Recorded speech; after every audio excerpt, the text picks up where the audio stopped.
Thank you. Good morning, Remax family. How are you? Great. Good. The topic this morning is the price escalation addendum to the agreement of sale. I know we've gone through this a couple times, using it quite a bit with every listing that we get and every buyer deal that we send in, it seems like. Still to this day, even though everybody keeps saying the market has shown a little bit of a slow down, but you know, the good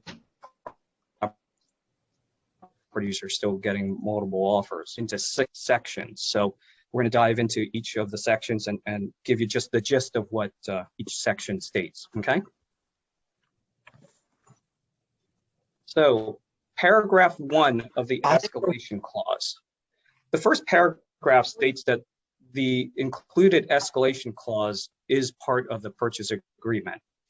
One important thing that I've noticed when I receive an offer or send out an offer, a lot of times agents don't mark the escalation clause on page 14 of the agreement of sale under section 32 special clauses. You have to check mark that to include the escalation clause. If it's not check marked on the agreement of sale, it's really not included, technically speaking. So you want to make sure that you check mark that on page 14 and then include the escalation clause.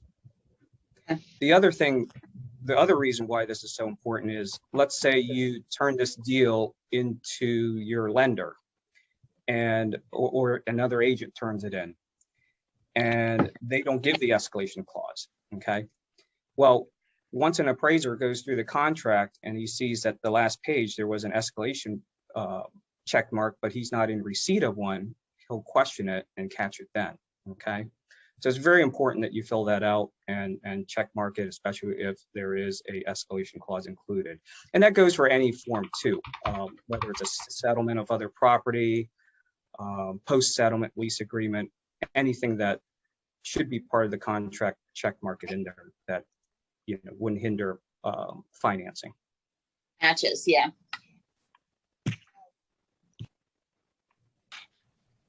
Paragraph 2 of the escalation clause. Escalation comes in effect when another bona fide competing offer is presented prior to seller accepting any offer. So a couple of things in this statement here that's in the second paragraph.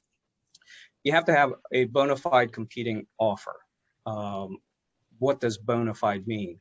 To me, it means it's a written offer that is written with a buyer and a seller with a pre-approval that the seller is willing to accept at its face.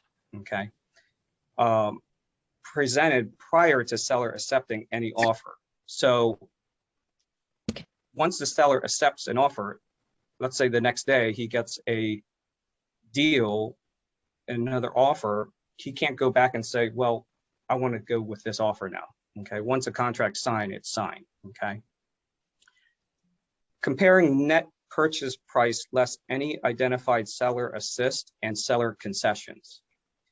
So you're comparing the net price after the seller pays out any seller assist, or let's say they have any concession that they made. For example, they're paying $5,000 to redo a sidewalk or something like that. Something that has a definite monetary value within the contract. I marked in red here, buyer paying seller side of transfer tax is not a seller concession. Okay. I've had some deals now where I'm trying to compare 2 deals, and one of them has a buyer willing to pay the seller side of the 1% transfer tax.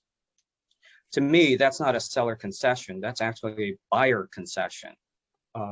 Paragraph 2 clearly states that it's a seller concession. It doesn't say anything about a buyer concession. The seller did not concede anything, the buyer did. Okay, so if you're comparing prices, net prices, to me, I don't include the transfer tax in that. That's just gravy on top to push another deal over the other one after you compare the escalation clauses. net purchase price is blank higher than net purchase price of competing offer up to maximum purchase price of blank. A key strategy that we've talked about time over time is to make the net purchase price, the amount over, a little higher than $500 or $100. I recently had one that was only $251, which the seller looked at it and just kind of laughed, because to them it wasn't enough. I've seen some now with 2,500, $3,000, even $5,000 over. So you want to make it enticing to the seller, to take your offer. So the higher the difference, the better. Okay. There is a bold phase or phrase in the second paragraph, and I'm going to read it real quick here.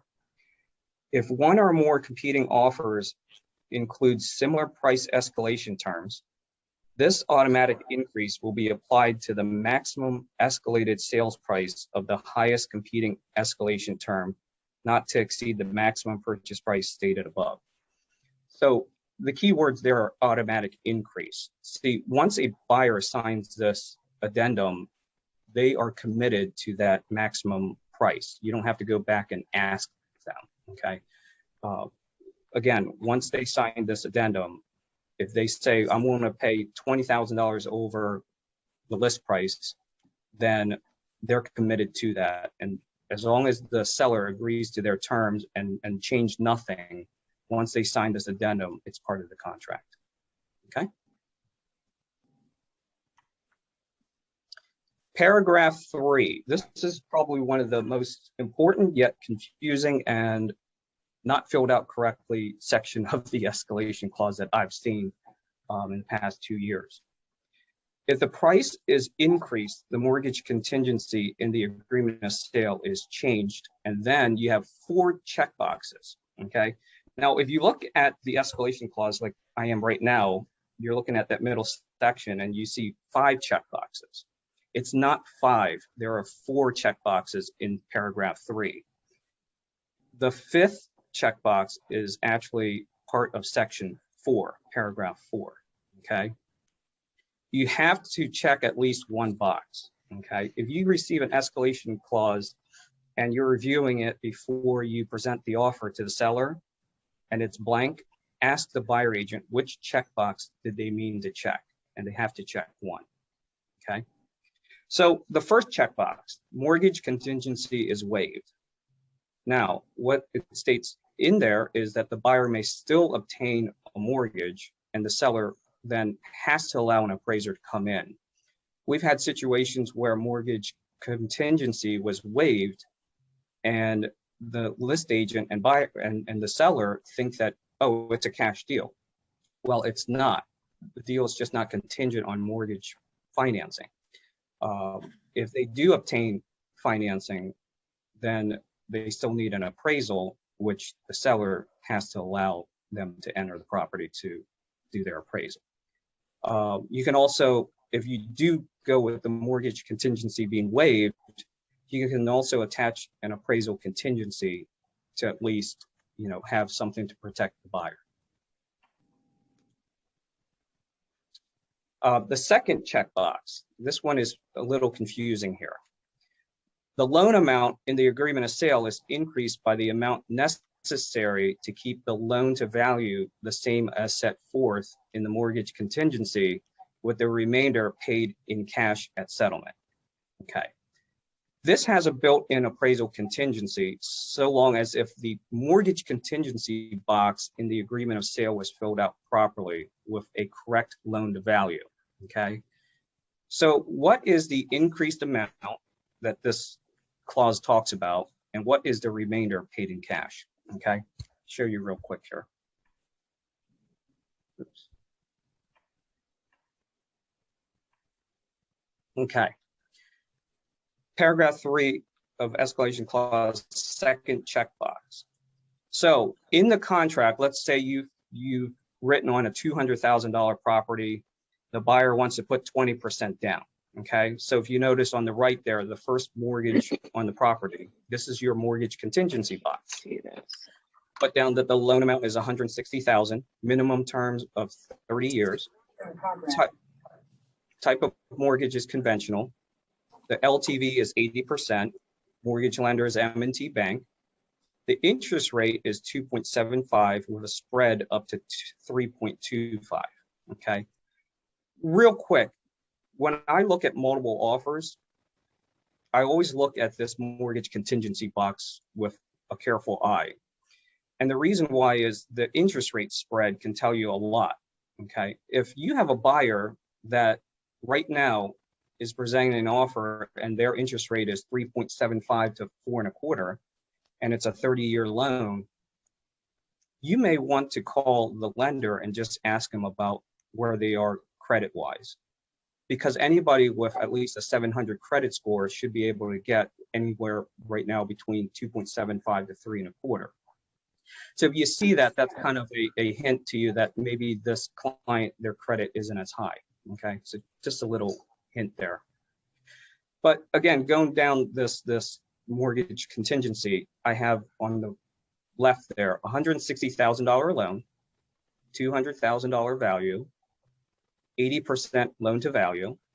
So what they need to bring, the buyer needs to bring $40,000. Okay, that's their 20%.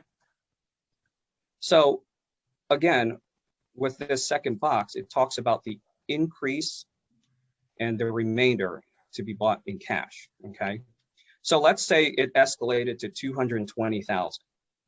Okay, the loan is now 176. Okay, the value is 220. It's 80% loan to value. Okay, so now the buyer needs $44,000 down. Okay, to make their 20%. So the increase is 16,000, and the remainder that they have to bring in cash now is 4,000. Does everybody see that? See, the loan from the original one increased 16,000 from 160 to 176, and the cash needed to bring the settlement went from 40,000 to 44. So that is the remainder that needs to be brought to the table. Okay. So that's a second checkbox, and that's probably one of the most common ones used because, you know, everybody's still getting financing. Paragraph 3 of escalation clause, the third checkbox. Okay. The first blank of the difference between the original purchase price and the new purchase price will be paid in cash at settlement. The remaining difference will be added to the loan amount. This third checkbox is actually the opposite of the second box. It can definitely help a seller list agent feel better about the appraisal contingency. I'm going to show you how. Same scenario, $160,000 loan amount on a $200,000 home. Okay, 80% loan to value. Now, the original loan, again, 160, the value at 200,000, 80% loan to value, $40,000 down. Now, let's say if it was escalated to 220 again, and in the checkbox, they put down that they're going to bring the first $20,000 to the table. Well, what happens then is it keeps the loan amount the same at 160. The value, the seller is now getting $20,000 more at 220. The loan to value is still 80%. And now the key part is the house only has to appraise for $200,000 to keep the buyer still within the same loan to value amount. So it's really important that if you're going to escalate this property, you want to give the seller assurance that you're going to pay the difference, because they probably priced the house correctly to where the list agent felt that the property should appraise, and anything above it could be a little scary. So if you say that you're going to pay the difference, it gives them a little more comfort in accepting your deal, okay? Paragraph 3 of escalation clause, the fourth checkbox. In blank days after the execution of this contract, buyer will deliver to seller a written pre-approval for an amount equal to or greater than the increased loan amount. Seller may terminate if not done in stated time period. Okay, this box should never be used as a buyer agent and never accepted as a list agent, okay? It really just means that they're not prepared, okay? Always get a pre-approval to cover the escalation maximum. It's good business practice and shows financial strength of the buyer, okay?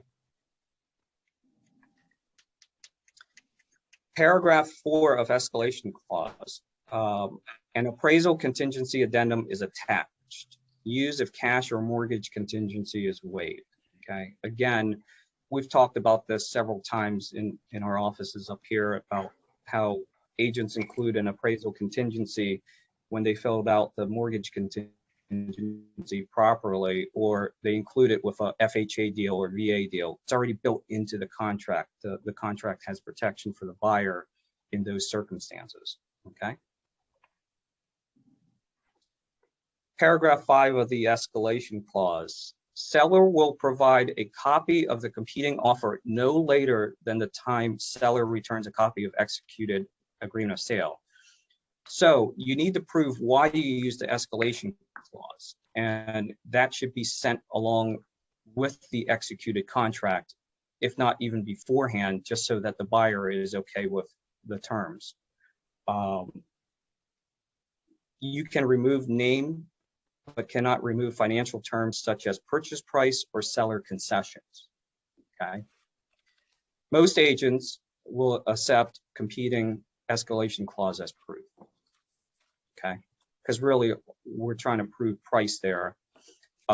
Usually some people will also ask for the second page where it talks about the seller concession, okay?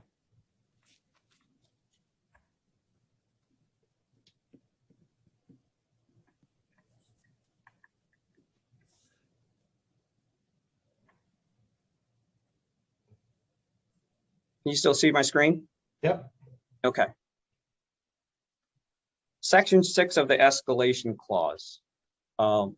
Seller list agent will fill in the new price on line 43 between buyer and signature lines, okay? So once you fill that out, we have a contract, it's executed. You don't have to have the buyer reinitial anything or do anything, it's done, okay? Buyer acknowledges no further signatures of initials are needed to have an executed contract. So it even states it in there. Now, the fine print here. At sellers, lenders, or any licensee's request, buyer will initial the agreement of sale to reflect price change or terms in the agreement of sale. Buyer's refusal will result in buyer being in default.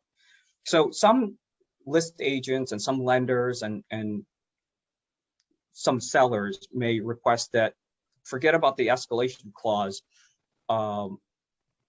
Let's put the price, change the price on the contract so that, let's say if we turn it over to an appraiser, they have it all in one, 14-page form instead of an attachment. So if a buyer refuses to do that, then they are in default, okay? It is the right of the seller, lender, or any of the licensees involved in the transaction to request that, okay? Changing the purchase price or other terms in the already executed agreement of sale to show changes in this escalation clause will not change execution date of the agreement of sale. So for an example, changing the price on the agreement of sale 3 days later after execution reflected in the escalation clause does not give buyer 3 more days of inspections, okay, if there is an inspection contingency.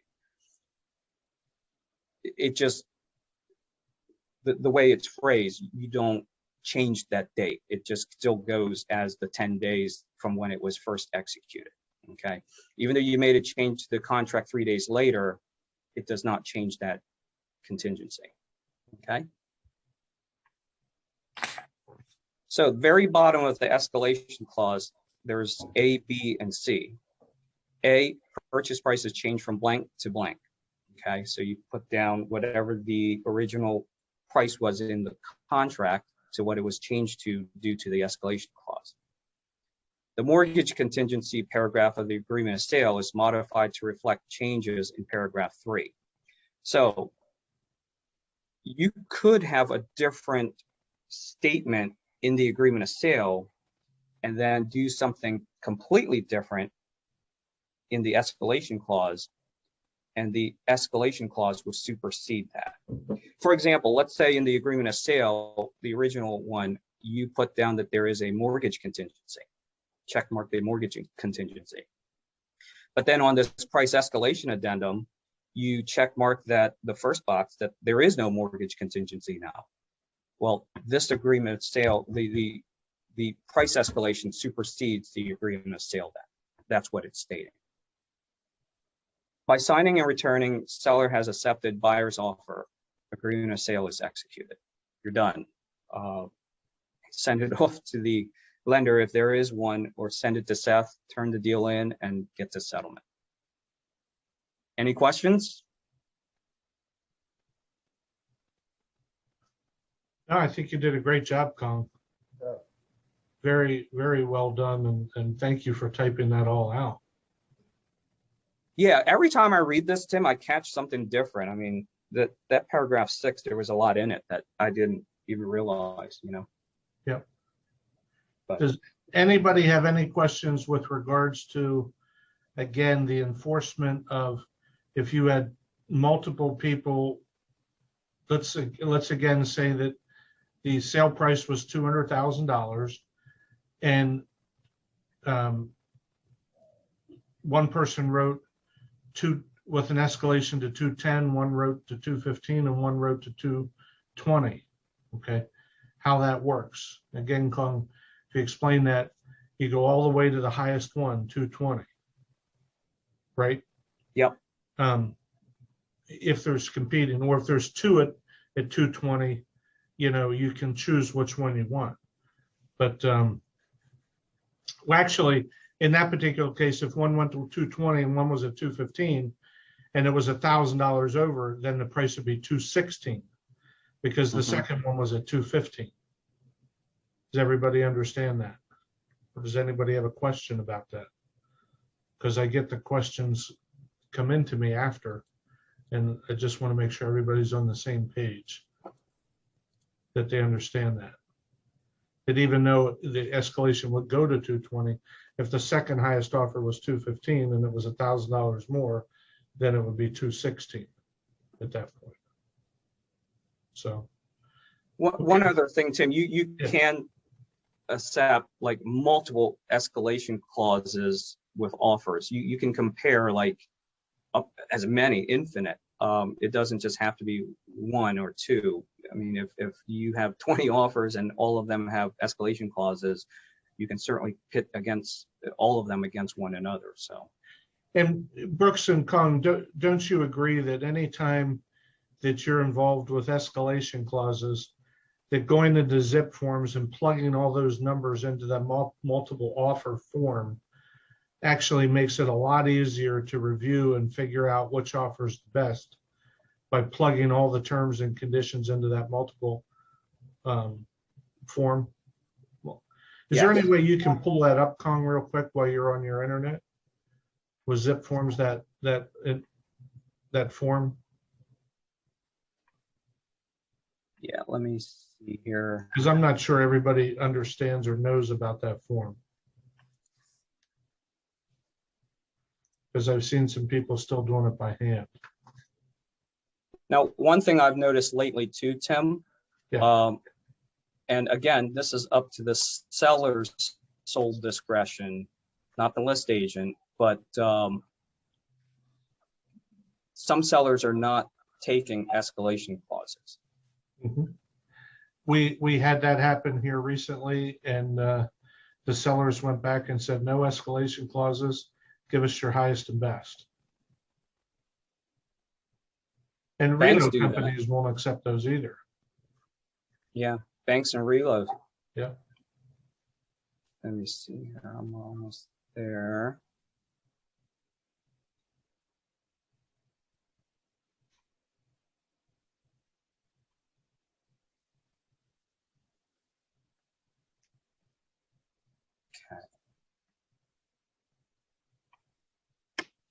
That multiple summary that he's bringing up is really nice to use, but just FYI, you can only put 4 on it, and then you have to save it, and then you have to start a new one. Right. Actually, Aaron, they If you have changed that. They have a 1, 2, 3, and 4 now.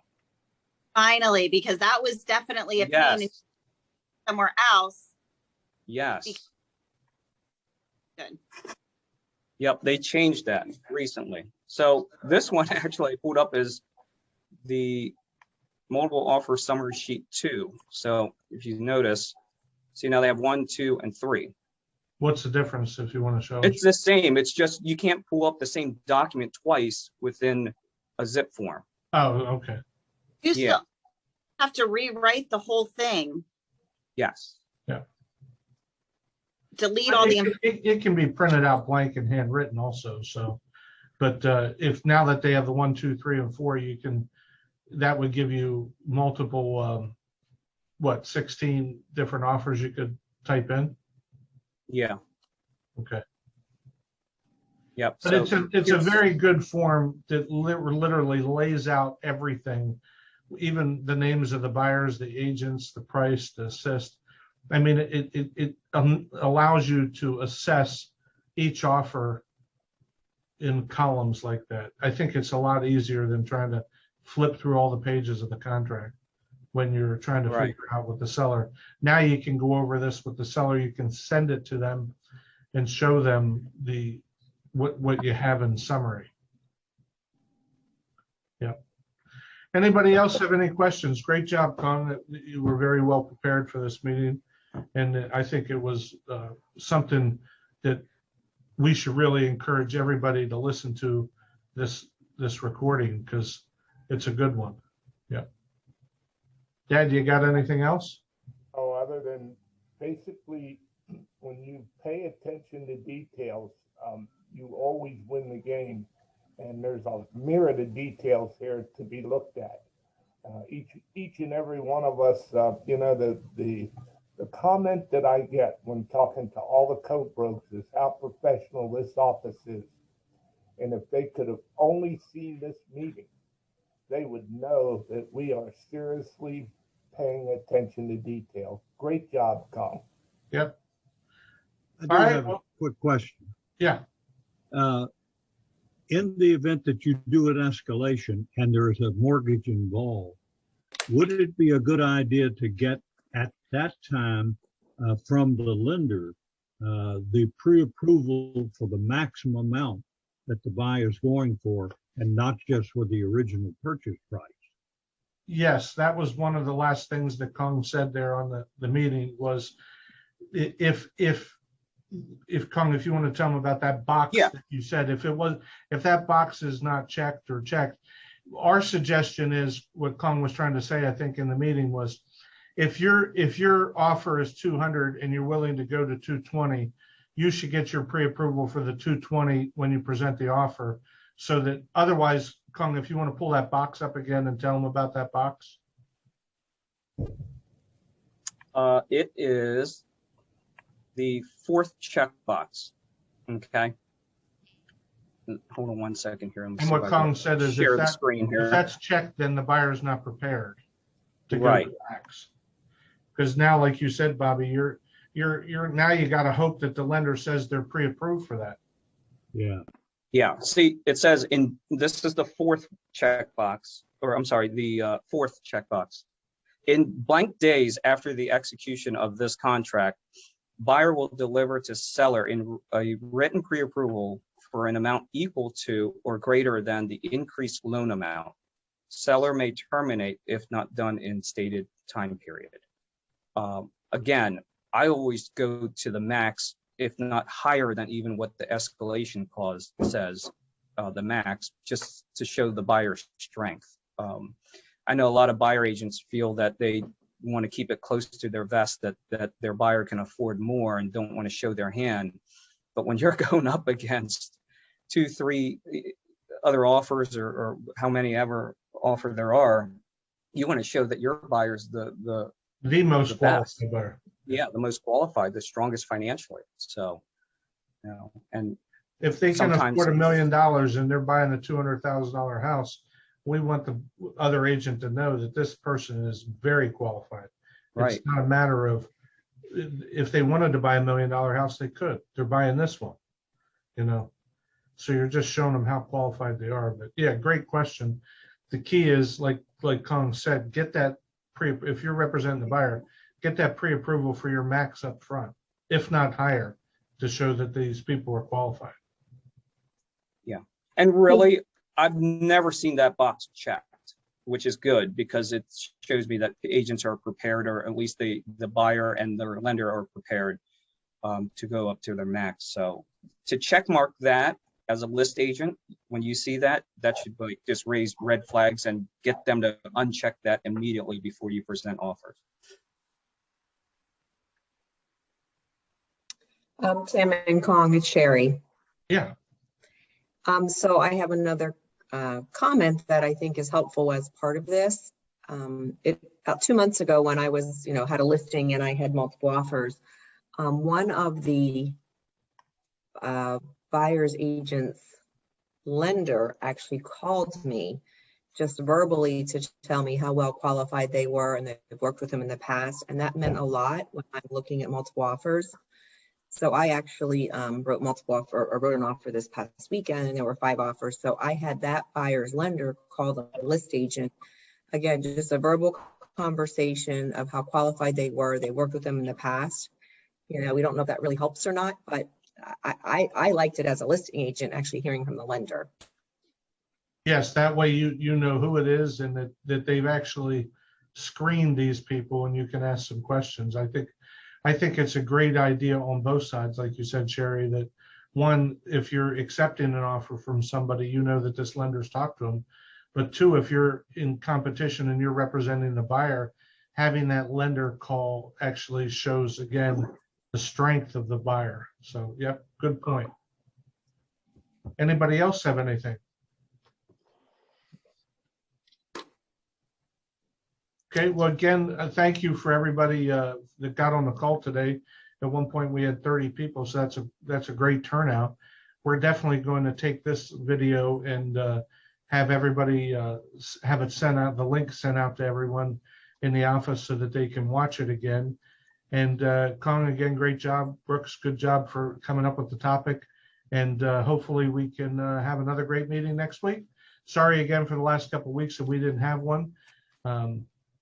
But over the summertime, it's a little difficult with everybody on vacations and that kind of thing. So you guys make it a great week. And Seth, hopefully we'll get the numbers and see how last week was.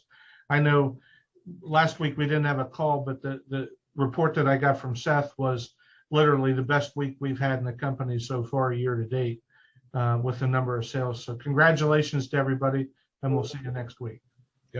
Take care. Bye.